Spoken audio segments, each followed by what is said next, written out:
ठीक है, तो अब अगर आप देखें तो यहाँ पे तो बहुत सिंपल था, 8 सब ट्रिप्लीकेट क्यूब रूट किया होगा आपने, 8 का क्यूब रूट क्या आया 2, 27 का क्यूब रूट 3, तो आंसर इज 2:3।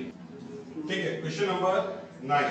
अब जरा देखें तो the ratio compounded of 4:9 and duplicate of, वैसे मेरे इतनी देर की कलाकारी में आपने कर लिया होगा, ठीक है ना।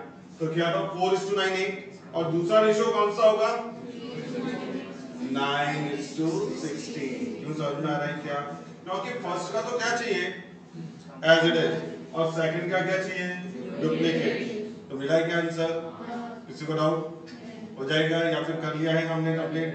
अब आते हैं 10th क्वेश्चन, बिल्कुल सिमिलर टाइप है। क्या बोल रहे हैं द रेशियो कंपाउंडेड ऑफ, किसका ratio 4:9, the duplicate ratio of, the triplicate ratio of and, वो डायरेक्टली है, उसका कोई ट्रिप्लीकेट वगैरह नहीं करना है, वो डायरेक्ट क्या है 9:7।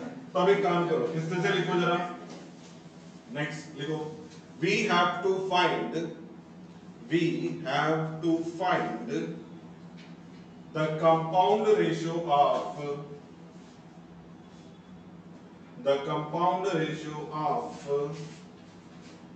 पहला 4:9, ठीक है।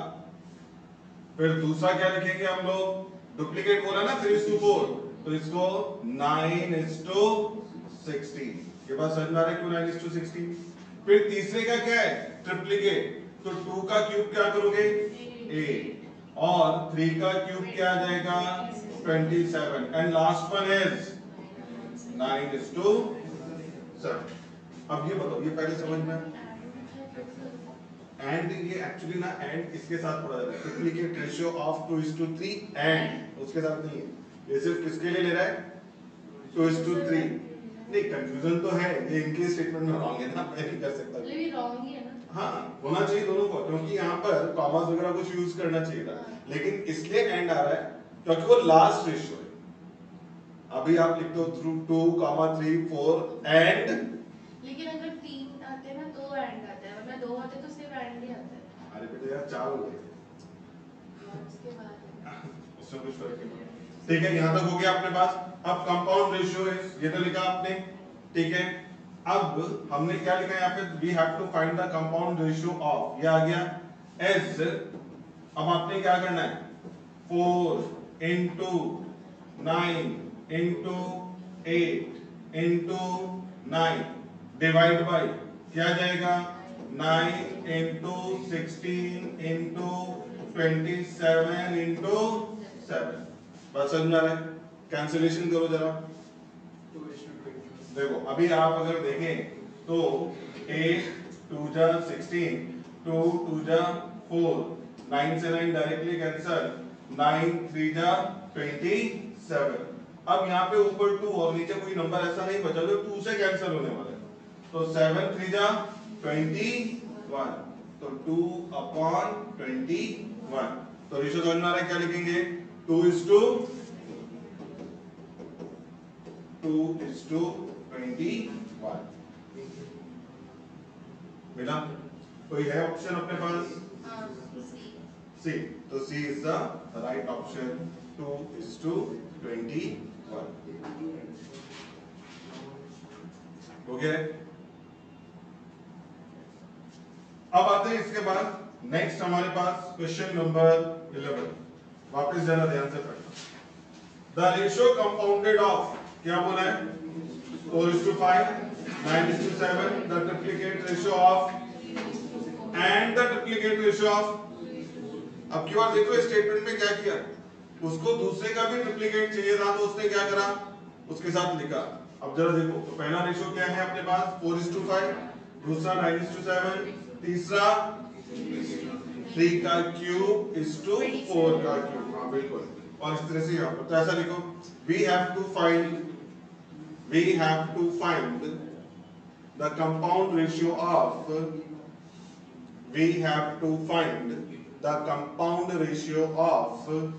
अब कंपाउंड रेशियो किस किस का, तो पहला क्या नोट करोगे आप 4:5, दूसरा 9:7, थर्ड मैं डायरेक्ट लिखूं, किसी को डाउट तो नहीं? 3 का क्यूब 27 इज टू 4 का cube 64. Triplicate ratio of 2:3. 8 is to 27 is. ठीक है, अब इनको समझ में आ रहा है क्या करना है? First term numerator, second term denominator. तो 4 into 9 into 27 into 8 divide by 5 into 7 into 64 into 27. Further cancellation 9 3 जा 20. ठीक है, चलेगा कोई नहीं. 3 9 जा 27. अब अगर आप देखें तो हमारे पास 8 8 जा 64, 4 2 जा 8. अभी कुछ और कैंसिलेशन के लिए बचा है क्या? नहीं. ऊपर क्या रह गया? 9. ठीक है, और नीचे 5 7 जा 35, 35 2 जा 70. तो आपको कहीं 9/70 या 9:70 दिख रहा है क्या? चेक करो. नहीं दिख रहा है ना? तो इसका मतलब नन ऑफ दीज है क्या इसमें? तो यस वी हैव. तो आंसर क्या होगा? B, none of these. तो ये हमारे पास सॉल्यूशन है. अब यहां से थोड़े से अलग सम स्टार्ट हो रहे हैं. अब इसके आगे तो हमने 11 तक तो डिस्कस किया. और यहां पर एक बात ध्यान रखना, आपको पेपर कैसा मिला है? ऑब्जेक्टिव.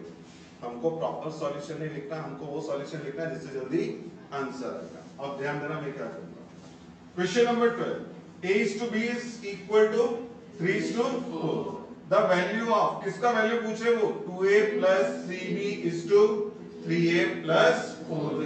अब जरा देखिए क्या है, तो लिखो जरा.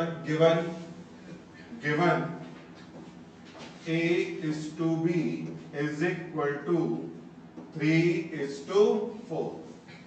A is to B is equal to 3 is to 4. Now अब हमने जो कैलकुलेशन करना है उसको मैं डिवाइड में लिख रहा हूं, यानी फ्रैक्शन में.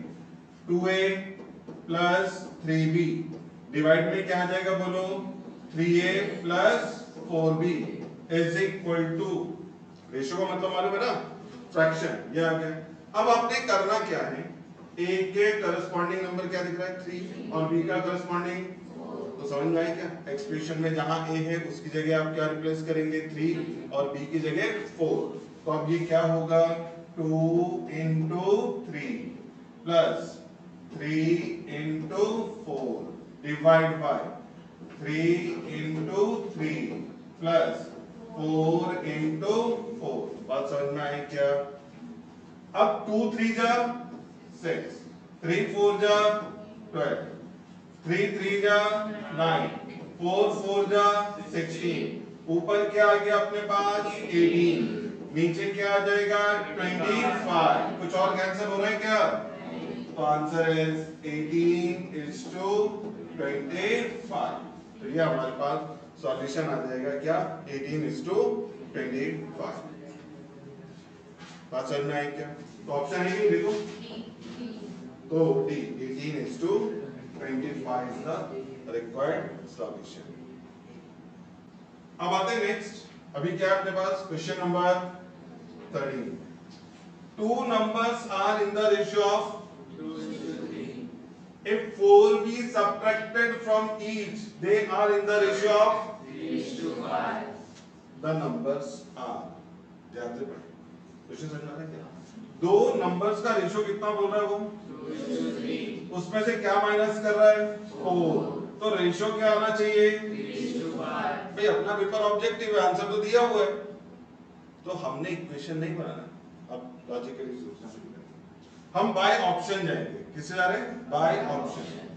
16 और 24, क्या इसका रेशियो 2:3 आएगा? 8 2 जा 16 और 8 3 जा, यस आएगा. पहला स्टेटमेंट वेरीफाई हो गया ये. Yes it is correct. अब ध्यान से पहला समझा गया. अगर इसमें से 4 लेस कर दिया जाए तो क्या रह जाएगा? 12. और ये क्या रह जाएगा यहां पर? चलो 20. 12 और 20 का रेशियो कितना आ जाएगा? बिल्कुल 4 3 जा और 4 5 जा. तो ये भी वेरीफाइड हो गया ना. तो इसका मतलब कौन सा ऑप्शन करेक्ट है? 16 एंड 24। तो इस तरह के क्वेश्चन को इक्वेशन नहीं बनाना, आपका टाइम वहां वेस्ट हो जाएगा बहुत ज्यादा। समझ में आया? तो कैसा लिखना है सॉल्यूशन? लिखो ऐसा, बाय ऑप्शन, पहला लिखो बाय ऑप्शन, ठीक है। अब उसमें ए ऑप्शन क्या दिया है? 16 एंड 24, ब्रैकेट में लिखो। अब लिखो it's ratio is, it's ratio is, तो ऐसा बताओ 16 डिवाइड बाय 24, 8 2 जा 8 3 जा 2:3, 2:3, ये समझा? कोई डाउट इसमें किसी को? अब ये, अब इसके साथ लिख दो ब्रैकेट में which is correct, which is correct, ये स्टेटमेंट के साथ वेरीफाई हो गया ना अपने पास? किसी को डाउट इसमें? अब नेक्स्ट लाइन में जाके लिखो, if we subtract 4 from the given numbers, from the given numbers, then numbers are, क्या आएंगे नंबर्स बोलो? 12 कॉमा ब्रैकेट में लिखना 12 एंड 20। कोई कंफ्यूजन इसमें? अब it's ratio is, it's ratio is, तो क्या बताओगे इस बार आप? यहां पर 12 डिवाइड बाय 20, 4 3 जा 4 5 जा 3/5, that means 3:5. It is right or wrong? Right, which is correct? Which is correct? Therefore, A is the right option. Therefore, A is the right option. तो बात समझ में आया? तो कभी भी गलती से आपने, अगर मेरा पेपर रिटर्न होता है मतलब रिस्पेक्टिव होता, तो मैं इसको पूरा सॉल्व करता, अच्छा खासा स्पेस जाता, लेकिन हमने नंबर्स दिए हुए हमको, तो हम उसी के साथ क्या करेंगे? क्रॉस वेरिफिकेशन करेंगे। तो ये तो था अपने पास क्वेश्चन नंबर, हमने क्या लिया था? 13। अब आते हैं नेक्स्ट क्वेश्चन नंबर 14। अब 14 सम प्रॉपर्ली पढ़ लो। क्या बोला है? The angles of a triangle are in the ratio of 2:7:11. Then angles are, किसके एंगल है? ट्राइंगल के। ट्राइंगल के एंगल्स का टोटल कितना होना चाहिए? 180। तो पहला कंडीशन तो ये है कि जो तीन एंगल दिया उसका टोटल क्या हो? 180। दूसरा कि उनका रेशियो किस में आना चाहिए? 2:7:11। बात समझ में आ रहा है? वही एंगल तो दिए ना, तो मैं थोड़ा फाइंड आउट करूंगा। मैं वापस किससे जाऊंगा? By option. लिखो बाय ऑप्शन। अब हम पहले कौन सा ऑप्शन ले रहे हैं? ए। एंगल्स लिखो 20 degree, 70 degree, 90 degree. A option 20 degree, 70 degree and 90 degree. ठीक है, अब नेक्स्ट लाइन में जाके लिखो 20 plus 70 plus 90 is equal to 180। It is correct. Triangle है, 180 डिग्री होना ही चाहिए। अब क्या रेशियो 2:7:11 आ रहा है क्या? अब क्या करना है? अब आप चाहे तो कैलसी यूज कर सकते हो। अब मैं बताऊं क्या करना है। अभी आप कैलसी रेशियो को डायरेक्टली ऐड करके इक्वालिटी से मल्टीप्लाई नहीं कर सकते। इतना ऑब्जेक्टिव है पेपर अपना। पहला एंगल आ गया तो जो ऑप्शन में वो ये रहेगा। ऐसा थोड़ी ना, पहला एंगल आया, दूसरा यहाँ पे दोनों सही आ रहे, तीसरा रॉन्ग है, फिर मतलब इसको मल्टीप्लाई करके एक ही ना आया। मैं आपको सिर्फ शॉर्टकट बता रहा हूँ। हमने पेपर जल्दी से जल्दी कंप्लीट करना है। ट्रिक बहुत सारी हो सकती है, बहुत सारे लेंथ जा सकते हैं। मैं क्या करूंगा? सबने लिया कैसे? 20 डिवाइड बाय 2 करो 10, 70 डिवाइड बाय 2 करो 10, लेकिन 90 डिवाइड बाय 11 करेंगे 10 नहीं आएगा, तो ये आंसर नहीं, छोड़ दिया। समझ में आया क्या? हमको कैलकुलेशन करने की जरूरत नहीं है बेटा, बहुत शार्प कर दिया। 20 divide by 2 10, 70 divide by 7, 90 divide by 11, ये 10 नहीं आ रहा, ये तीनों नंबर सेम आना चाहिए अगर ये रेशियो में, छोड़ दिया। 30 70 80, 2 divide by 30 divide by 2 15, 70 divide by 7 10, ये भी छोड़ दिया। 18 डिवाइड बाई 2 63 डिवाइड बाई 7 तो 99 divide by 11 it is the right option, but total वापस चेक करना होगा। तो ऐड कर लो 18 plus 63 plus 99 is equal to 180 degree. 18 degree plus 63 degree plus 99 degree. तो ट्रिक बहुत सिंपल है, क्या करना है, जब ऐसा दिया रहेगा रेशियो से क्या कर लो, डिवाइड कर लो, सेम नंबर आने चाहिए। अगर सेम नंबर आए तो वही आंसर पॉसिबल होगा। और फिर दूसरा जो क्रॉस चेक है वो भी देख लो, क्या इनका टोटल 180 है या फिर नहीं है। तो यहाँ पर आ रहा है तो इसका मतलब या अगर 180 नहीं आ रहा होता तो फिर नन ऑफ दीज में चले जाते हैं। रेशियो तो वेरीफाइड हो रहा है लेकिन वो एंगल का टोटल 180 डिग्री नहीं होता। तो अब कैसा आपने बाय ऑप्शन तो लिखा हमने, तो जब पहला ऑप्शन हमने रॉन्ग क्यों किया, ऐसा लिखा। अभी ए ऑप्शन चल रहा था मेरा, कैसा 20/2 is equal to 70/7 is not equal to 90/11। तो इसलिए ये ऑप्शन क्या हो गया, रॉन्ग हो गया। फिर बी सी छोड़ दो डायरेक्टली, सॉरी बी छोड़ दो डायरेक्टली कहां चले जाओ, सी के लिए चले जाओ।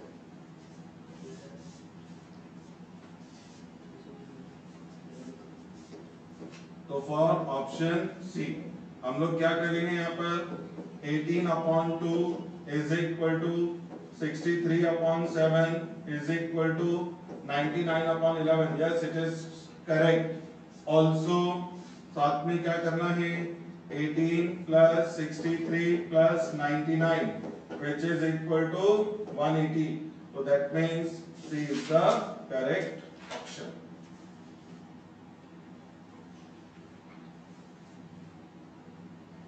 और हम लोग इसको अलग अलग भी फाइंड आउट कर सकते हैं जैसे तुम कर रहे, लेकिन अभी यहाँ पर क्या शॉर्ट है, ये थोड़े थोड़े जैसे जैसे आगे जाएंगे ना कुछ एक्सपेंड होते चले जाएंगे साथ। देखिए वो 2 के साथ निकाला तो 18 आया, तो वो जो ऑप्शन में 18 था उसको ही करना। लेकिन क्या होता है ना, यहाँ पर एक बात याद रखना, सीए फाउंडेशन में जो आप सोचते हो वहां पर होता है, रॉन्ग सोचना जरूर होता है कई बार। तो कई बार कैसा होता है ना कि मेरा ऑप्शन पहला मिल गया, मैं सोचता हूँ ये आंसर आ गया, बट सेकंड और थर्ड में हो जाके रॉन्ग फिट हो जाएगा, तो फिर गड़बड़ हो जाएगा। तो ये हमारे पास इस तरह से। अब इसके बाद आ जाए नेक्स्ट हमारे पास। तो नेक्स्ट क्वेश्चन क्या है हमारे पास, अब जरा देखते हैं।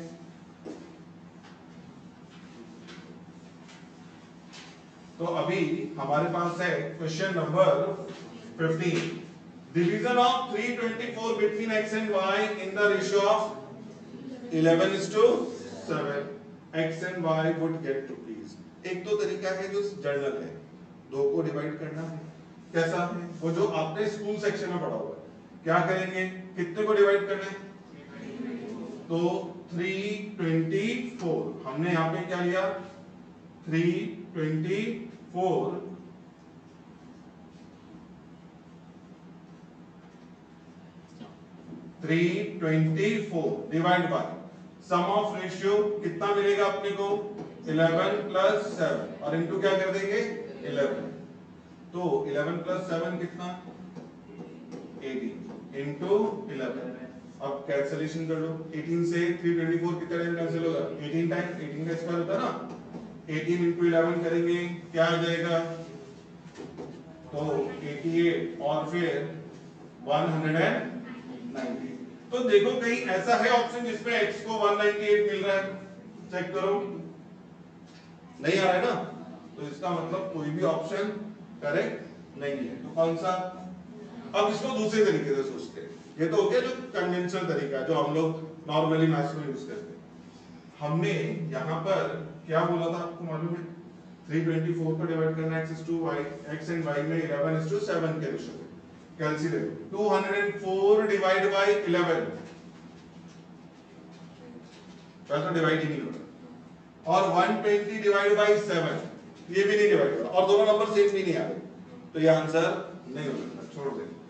अब 200 डिवाइड बाय 11 ये भी डिवाइड नहीं होते, और 124/7 ये भी एग्जैक्ट नंबर नहीं आएगा, और आएगा भी तो दोनों अलग अलग दिख रहे हैं, छोड़ दे। 180 डिवाइड बाय 11 तो मैं क्या करूं, और फिर 144 डिवाइड बाय 7 सब अलग अलग आ रहे हैं। तो इसका मतलब कोई भी आंसर करेक्ट नहीं है। मैंने क्या बोला समझ में आया क्या तुम लोगों को? ये जो नंबर्स हैं इनको किससे डिवाइड करो करस्पॉन्डिंगली 11 और 7 से। अगर कहीं सेम आ जाएगा तो वो आंसर होगा, लेकिन यहाँ पर आने ना सेम आने के बाद फिर क्रॉस चेक भी करना पड़ेगा क्या वो टोटल 324 है या फिर नहीं है, क्योंकि आपने डिस्ट्रीब्यूट किसको किया है 324। तो ये था सो कौन सा ऑप्शन करेक्ट है यहाँ पर? None of these. तो कैसा समझ जाएगा? तो यहाँ पर ऐसा लिखो here no any given pair, no any given pair in the ratio 11:7, 11:7, therefore this is the correct option, यानी कि none of these।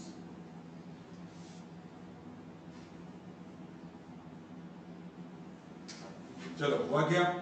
अब नेक्स्ट सम करा है, सबको मिल गया सॉल्यूशन? किसी को doubt? Anand earned rupees 18 7 hours and Pramod earned rupees 19 12 hours. The ratio of their earning. Simple question है। आनंद ने कितना अर्न किया है 80 और प्रमोद ने 90 in 7 and 12 hours। तो मुझे बताना what is the ratio of their earning। तो ratio of their earning क्या है? 8:9 नहीं आएगा 8:9 क्यों नहीं आएगा? आर्ट्स भी है तो आर्ट्स का क्या करेंगे?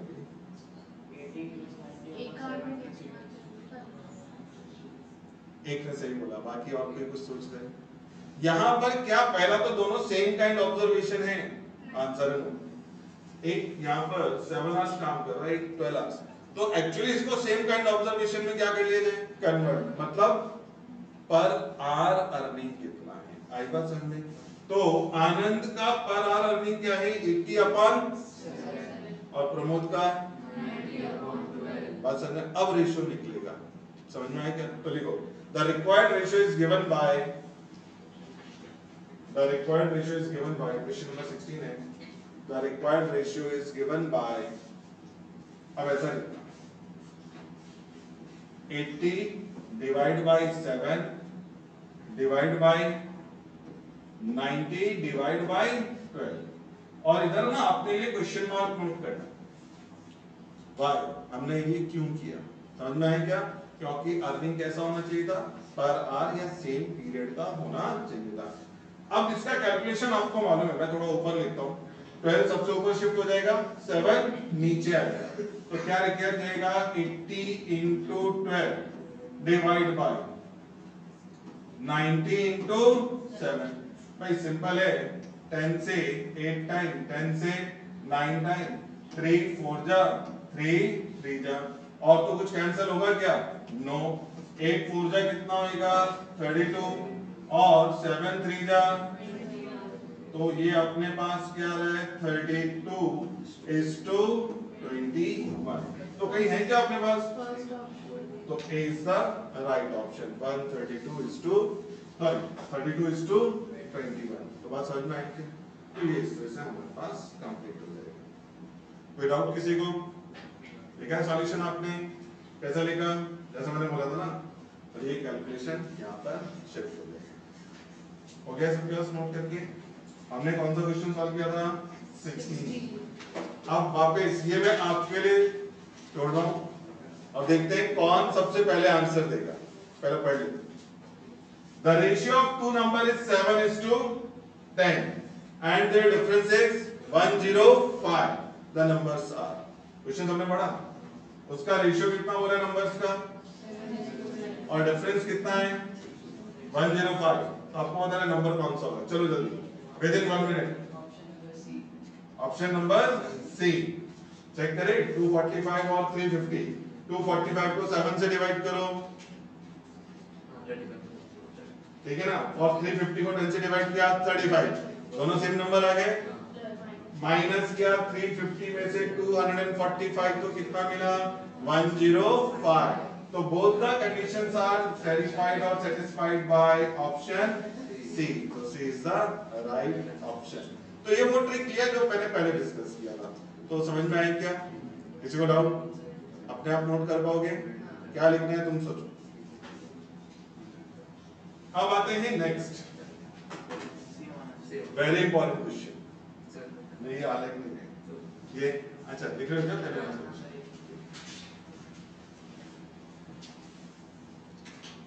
और जो नेक्स्ट क्वेश्चन हम लोग ले रहे हैं ये कई बार आपके एग्जाम में पूछा गया। तो ऐसा इसको ना बाय ऑप्शन ऐसा बताना 245 divide by 7 is equal to 350 divide by 10। ये करेक्ट राइट कर देना। ऑल्सो साथ में क्या कंडीशन आ रहा है? 350 minus 245 is equal to 105। So that means option C is right option. अब जैसा मैंने कहा कि next question is an very important question. ये नेक्स्ट एक्सरसाइज में भी रिपीट होगा। क्वेश्चन क्या है? P, Q and R are three cities. The ratio of average temperature between P and Q कितना बोला है? 11:12. And that between P and R it is 9:8. The ratio between the average temperature of Q and R. अब इसने क्या किया? P और Q का ratio दिया है, Q और R का रेशियो दिया है, सॉरी P और R का रेशियो दिया है, लेकिन हम पूछ क्या रहे हैं? Q और R का रेशियो क्या होगा? तो कैसा जा रहा है? तो जरा देखिए। तो एक काम करो, पहला लिखो गिवन और इस तरह से लिखो P is to Q is equal to 11:12। फिर नेक्स्ट लाइन में जाके लिखना P is to R is equal to, और ये क्या था अपने पास? 9:8। दो टर्म नोट किया? किसी को डाउट? अब इन दोनों में कॉमन कौन सा टर्म है? P is common. ट्रिक ये है कि दोनों में P के नंबर सेम हो जाए तो अपना रेशियो आ जाएगा। इधर क्या लिख रहा है? इधर क्या लिख रहा है? तो फर्स्ट को मैं किससे मल्टीप्लाई कर दूंगा और दूसरे को? तो दैट इज, अब ये क्या दिखाई देगा? P is to Q is equal to 11 9 जा 12 9 जा 108। बात समझ आ रहा? इधर P is to R क्या हो जाएगा? 9 into 11 और 8 into 11। अब आप देखें तो P दोनों में कॉमन हो गया ना, तो इसका सिग्निफिकेंस क्या है? जरा ध्यान देना। P is to Q is to R is equal to 99 is to Q की जगह कितना? 108 और R की जगह क्या? लेकिन आपको किसका रेशियो चाहिए? Q और R का चाहिए ना, तो therefore Q is to R। तो Q के लिए नंबर क्या है? 108। डिवाइड में क्या चला जाएगा? 88। तो 4 से तो कैंसिल हो जाएगा ना। चलो 4 से कैंसिल कर लेते हैं। तो 4 2 जा 8। अभी क्या आ जाएगा? 4 7 जा और ये क्या आ जाएगा? 11। अब क्या फर्दर कैंसिलेशन होगा? 27 और 11 कैंसिल नहीं होने वाला, तो ये क्या आ जाएगा? 27:11 है कहीं ऑप्शन? नहीं। तो फिर क्या हो जाएगा? None of these. मैंने क्या किया? अच्छा 4 से डिवाइड किया था ना, तो 4 2 जा 8 2 7 जा 28 और इधर 22 आया। ये मैंने गड़बड़ कर दिया है।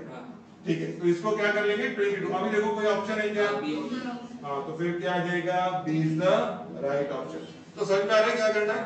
तो अगर ऐसा कभी भी होगा जो टर्म कॉमन है उसको इक्वल कर लो दोनों में, फिर साथ में लिख सकते हैं और बाद में जो रेशियो चाहिए आपको मिल जाएगा। तो समझ में आए कहाँ क्या खिचड़ी बनी हुई है? तो जरा इकट्ठा कर लेना। हो गया कंप्लीट? सबका हो गया?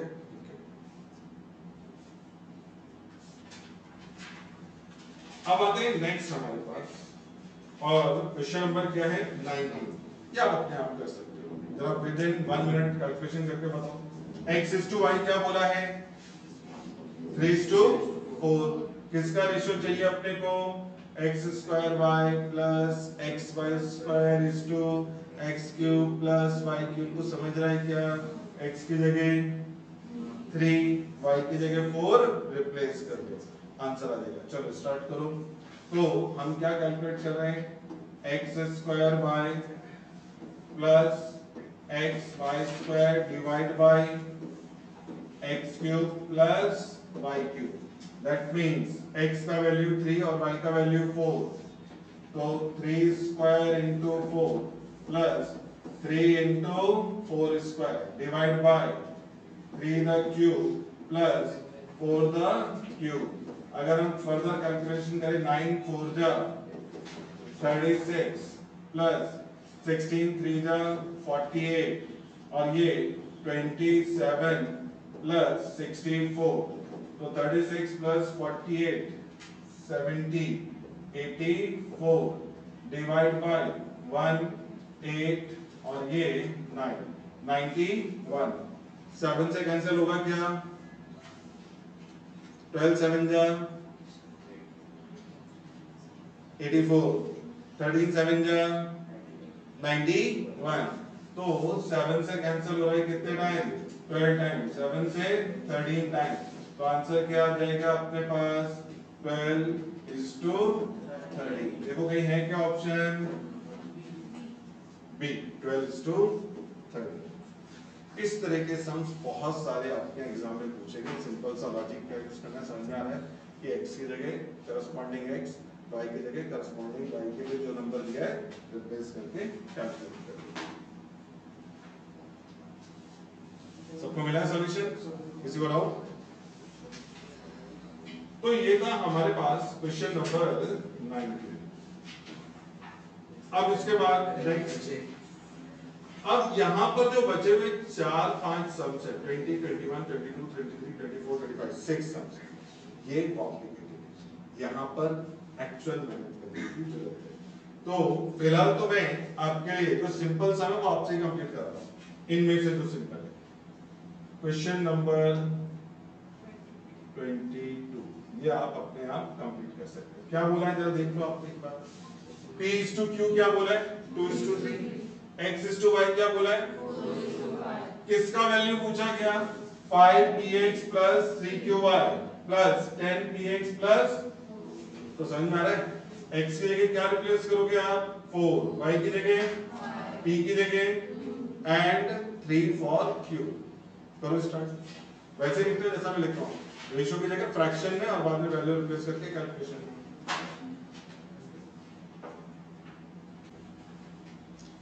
ओके जल्दी।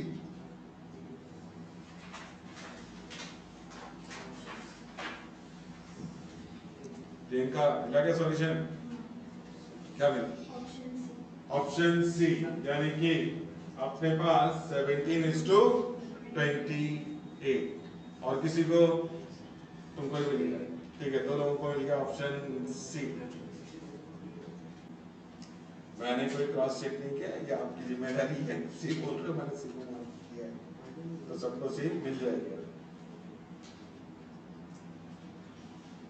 और इसका प्रॉपर वे पता है कैसे रिप्लेस करते हैं इसको, इसको ऐसा लिखना पड़ेगा, P/Q is equal to 2/3 is equal to K, then P is equal to and Q is equal to K के टर्म्स में फिर रिप्लेस करेंगे, तो अनवांटेडली टाइम जाता है, इसलिए हम लोग डायरेक्ट P और Q को रिप्लेस करेंगे, X एंड Y को रिप्लेस करेंगे। क्या हो गया, बहुत स्लो हो गया कैलकुलेशन, कैलसी होने के बाद भी। चलो सबको मिल गया आंसर, मैं ये अज्यूम कर रहा हूँ। कैलकुलेशन थोड़ा सा ना शार्प रहने का और प्रॉपर, कैलसी है अभी, छोटे मोटे मल्टीप्लिकेशन तो कैलसी हो जाएंगे, लेकिन बाद में जब न्यूमरेटर डिनोमिनेटर आएगा तो प्रॉपरली उसको कैंसलेशन ले लेना। हो गया है कंप्लीट। अब आते हैं नेक्स्ट एक और क्वेश्चन जो मैं आपसे सॉल्व करा सकता हूँ यहाँ पर, क्वेश्चन नंबर 23। क्वेश्चन पढ़ो proper. The number which when subtracted from each of the terms in the ratio 19:31 reducing it to 1:4। तो कह रहे 19 और 31 जो है इसमें से क्या माइनस करें कि रेशियो क्या आ जाए। तो भाई नंबर की तो पूरी दे रखा उन्होंने ऑप्शन। अब पहला ऑप्शन क्या है 15, 19 minus 15, 31 minus 15, 16. 4 और 16, 4 4 जा 16, तो रेशियो क्या आ गया? 1:4 आ गया। खत्म हो गया क्वेश्चन। कौन सा ऑप्शन डी है? मैं वापस रिपीट करूं? वापस रिपीट करने की जरूरत तो नहीं है। अब वापस बोल रहा हूं, नंबर आपके पास है 19:31। मैं क्या चेक कर रहा हूं? Option A 15। If we subtract 15 from 19, then we have 4. If we subtract 15 from 31, then we have 16. 4 से 16 4 टाइम कैंसिल, 1/4, तो रेशियो इज 1:4। तो ये ऑप्शन या स्टेटमेंट वेरीफाई हो गया ना अपना। तो which one is the right option? A is the right option। आप लोग लेकिन लिखना जरूर नोटबुक पे अपने ओन वर्ड्स में आपने क्या समझा। और मैं फिर बोलता हूँ, रेस्ट्रिक्शन नहीं है कि इंग्लिश में लिखो, किसी में भी लिखो, लेकिन वो लिखो जो बाद में समझ में आए मुझे मैंने क्या लिखा है। वो मत लिखो जो बाद में समझे नहीं मैंने क्या लिखा था। चलो एक और क्वेश्चन, और वो क्वेश्चन है मेरे पास 24।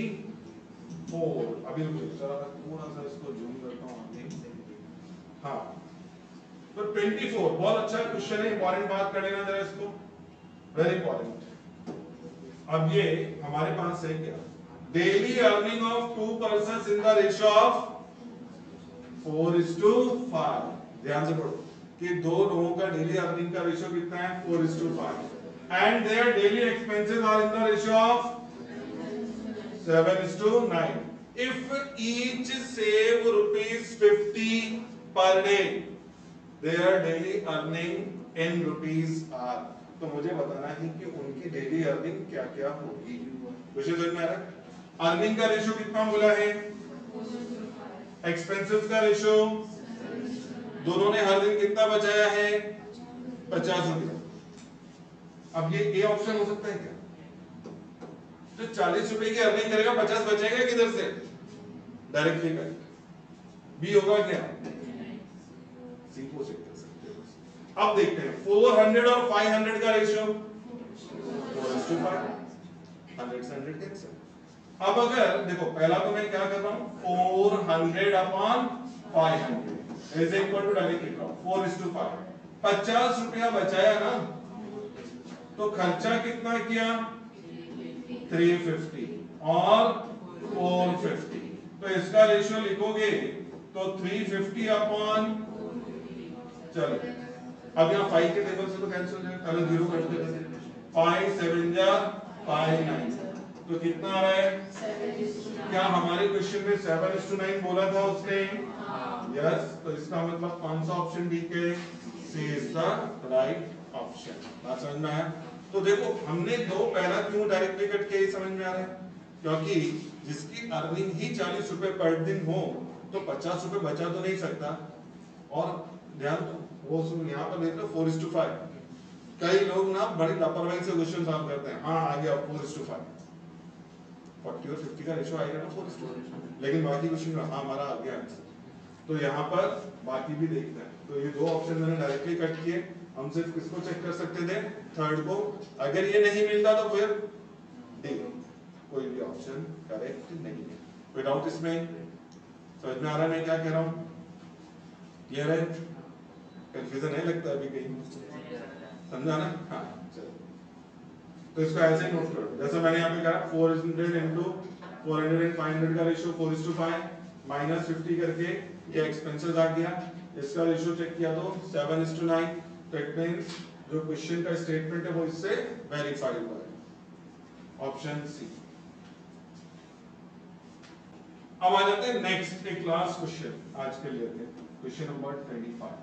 The ratio between the speeds of two train is 7:8. If the second train runs 400 kilometers in 5 hours, the speed of the first train. विषय समझ में आ रहा है? पहला तो रेशियो कितना मिला है, और वो क्या बोल रहे हैं? सेकंड ट्रेन ने कितना रन किया है? 400 किलोमीटर्स इन 5 hours। तो कह रहे हैं what is the speed of the first train. किसी को क्वेश्चन क्लियर है? अच्छा फर्स्ट ट्रेन का स्पीड नहीं मालूम है, हम वो अज्यूम कर लेंगे x से। क्या है x, जरा समझने की कोशिश करना। सेकंड ट्रेन का स्पीड दिया है क्या आपको? नहीं, लेकिन कैलकुलेट कर सकते हैं क्या? Yes, 400 kilometre in 5 hours. Speed means kilometre per hour. तो सेकंड ट्रेन का जो स्पीड है 400 upon 5 is equal to 80 kmph, kilometre per hour. अब हमने फर्स्ट ट्रेन का स्पीड क्या अज्यूम कर लिया, सेकंड का मालूम है कितना, और रेशियो कितना मालूम है, समझ में आ रहा है क्या मैंने किया? 80 को क्रॉस कर लो, 7 is x equal to 7 upon 8 into 80। 8 से 80 कितने टाइम कैंसल? 10 7 जा 70। तो सेकंड ट्रेन का स्पीड देखो है क्या? 70 किलोमीटर पर आवर। तो ऐसे लिखना कैसा है? ऐसा लिखो वहां पर, the speed of second train, the speed of second train, the speed of second train equal to 400 upon 5, 400 upon 5 is equal to 80 kmph, 80 kmph लिखा। let speed of first train is x, therefore अब ये equation लिखो, x upon 80 is equal to 7 upon 8। अब अगर मान, अच्छा ये कर लो पहले, फिर मैं दूसरा भी स्टेटमेंट बताता हूं। अगर हमने ये इक्वेशन यूज नहीं करा, सपोज ये इक्वेशन यूज नहीं करा, आपको पता चल गया ना 80 आ रहा है, सेकंड ट्रेन का स्पीड, रेशियो कितना मिला था? 8 में किससे मल्टीप्लाई करेंगे 80 आएगा, तो फर्स्ट में भी किससे मल्टीप्लाई करेंगे? 10 से 70 kmph। ये वो ट्रिक जिससे मैं कह रहा था कि वो नंबर इक्वल आने चाहिए, आई बात समझ में? तो 8 into 10 किया तो 80 मिलता है, जो कि सेकंड ट्रेन का स्पीड है। तो इसका मतलब 7 में भी किससे मल्टीप्लाई करना होगा? 10 से। तो स्पीड इज 70 kmph होगा। बात समझ में आई क्या? तो ये था अपने पास क्वेश्चन नंबर 25।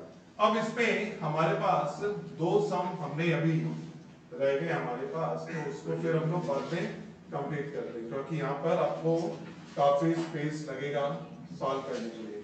वो है क्वेश्चन नंबर 20 एंड 21, जो कि थोड़े से कॉम्प्लिकेटेड है इस एक्सरसाइज के, बाकी सब जनरल सम।